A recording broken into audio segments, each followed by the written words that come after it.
सोध्नु भएको थियो कसरी बनाउने भनेर। आजको यस भिडियोमा चाहिँ हजुरहरूलाई म यो बनाएर देखाउने छु।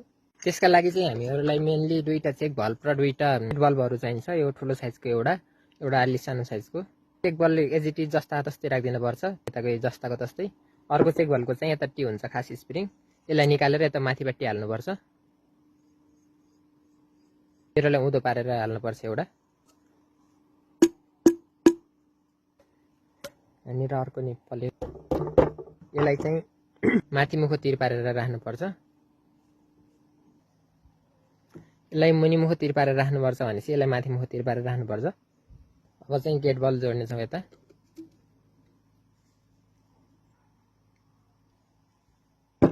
पछाडि यसमा यो